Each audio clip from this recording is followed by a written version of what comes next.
ప్రభునందు ప్రియమైన శ్రోతలకు వందనములు. ఈ పోడ్కాస్ట్ కార్యక్రమం నాకు స్వాగతం. మీ అందరి కొరకు ఈ కార్యక్రమమును ప్రసారం చేయుచున్నాం. విని దైవాశీస్సులు పొందుకోగలరు.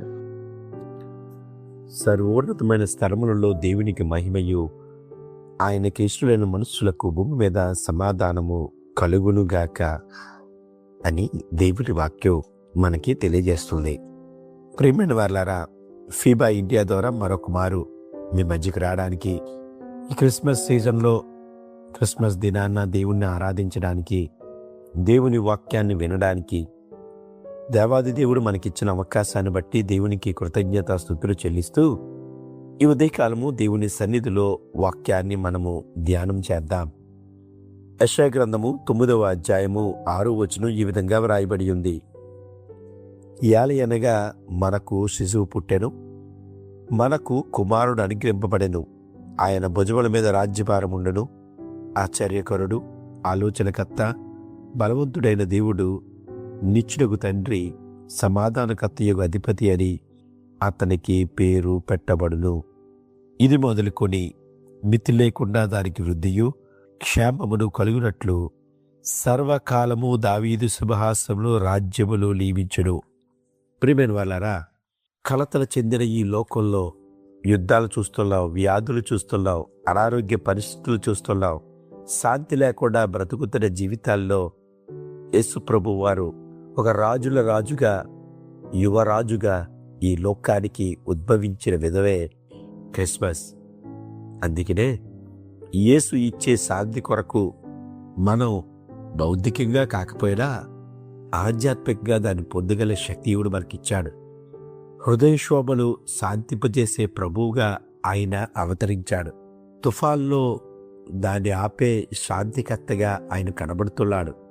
పాపభారం తొలగించే శాంతి ప్రదాతగా ఆయన మనకి యువరాజుగా కనబడుతూ ఉన్నాడు.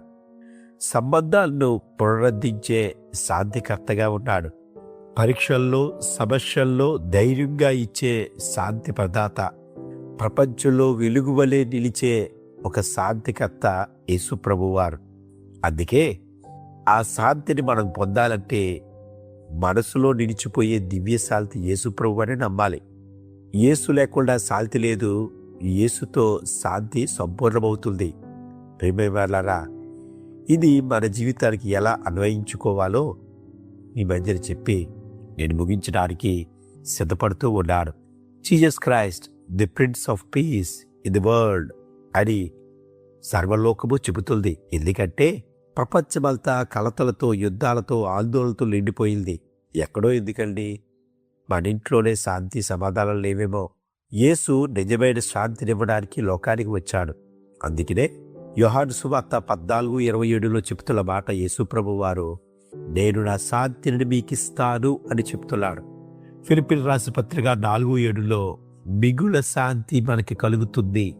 అదేవిధంగా కొలస్సీలకు రాసిన పత్రిక 3:15లో ఆయన శాంతి మన హృదయాల్లో రాజ్యము చెయ్యాలి.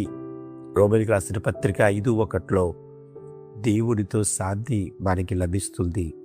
కీర్తనలు 29:11లో ఉన్న ప్రకారం దేవుడు శాంతినిస్తాడు.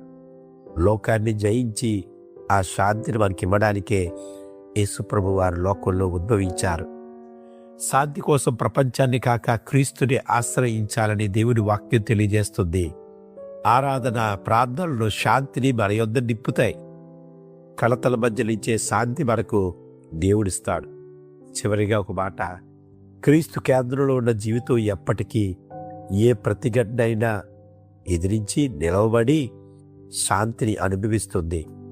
ప్రియమైన వారలారా, ఈ శాంతి మన జీవితాల్లో ఉన్నదా? ఒకవేళ మనలో ఎవరైనా దేనికైనా బాధపడుతూ ఉంటే, భయం గుప్పిట్లో భయపడిపోతూ ఉంటుంటే, దేవుడు చెబుతున్న మాట, శాంతినివ్వడానికి నేను వచ్చాను. ఆ యేసు ప్రభు శాంతిని మనం పొందాలంటే ఆయన మన జీవితాల్లో జన్మించాలి. ఈ క్రిస్మస్ దినాల్లో యేసు ప్రభు మన జీవితాల్లో జన్మించి మనలో ఉండే భయాన్ని, మనలో ఉండే అశాంతిని, మనలో ఉండే దుఃఖాన్ని తీసి ఆయన శాంతిని, సమాధానాన్ని ఇవ్వడానికి వచ్చాడు. కాబట్టి అది స్వీకరించడానికి సిద్ధపడదామా? అట్టి మనసు దేవుడు మనకి ఇచ్చేలాగా ప్రార్థన చేసుకుందాం. ఆమేన్.